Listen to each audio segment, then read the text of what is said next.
There are two things that I think that great leaders need to have: empathy and perspective. And I think these things are very often forgotten.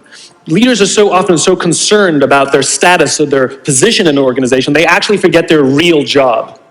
And the real job of a leader is not about being in charge, it's about taking care of those in our charge. And I don't think people realize this, and I don't think people train for this.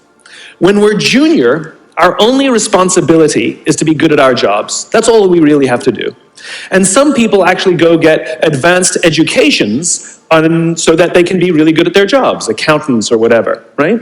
And you show up and you work hard, and the company will give us tons and tons of training how to do our jobs. They'll show us how to use the software, they'll send us away for a few days to get trained in whatever it is that we're doing for the company. And then they expect us to go be good at our jobs. And that's what we do. We work very hard. And if you're good at your job, they'll promote you. And at some point, you'll get promoted to a position where we're now responsible for the people who do the job we used to do, but nobody shows us how to do that. And that's why we get managers and not leaders. Because the reason our managers are micromanaging us is because they actually do know how to do the job better than us. That's what got them promoted. Really what we have to do is go through a transition. Some people make it quickly, some people make it slowly, and unfortunately some people will never make that transition at all. Which is we have to go through this transition of being responsible for the job and then turning into somebody who's now responsible for the people who are responsible for the job. And as I said before, one of the great things that is lacking in most of our companies is that they are not teaching us how to lead. And leadership is a skill like any other. It is a practicable, learnable skill. And it is something that you work on. It's like a muscle. If you practice it all the days, you will get good at it and you will become a strong leader. If you stop practicing, you will become a weak leader. Like parenting, everyone has the capacity to be a parent.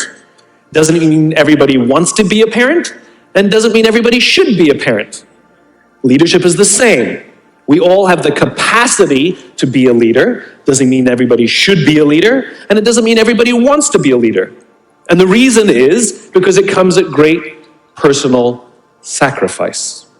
Remember, you're not in charge, you're responsible for those in your charge. That means things like when everything goes right, you have to give away all the credit. And when everything goes wrong, you have to take all the responsibility. That sucks, right? It's things like staying late to show somebody what to do. It's things like when something does actually break, when something goes wrong, instead of yelling and screaming and taking over, you say, try again. When the overwhelming pressures are not on them, the overwhelming pressures are on us. At the end of the day, great leaders are not responsible for the job. They're responsible for the people who are responsible for the job. They're not even responsible for the results. I love talking to CEOs and say, what's your priority? And they put their hands on their hips all proudly and say, my priority is my customer. I'm like, really? You haven't talked to a customer in 15 years. There's no CEO on the planet responsible for the customer. They're just not. They're responsible for the people who are responsible for the people who are responsible for the customer.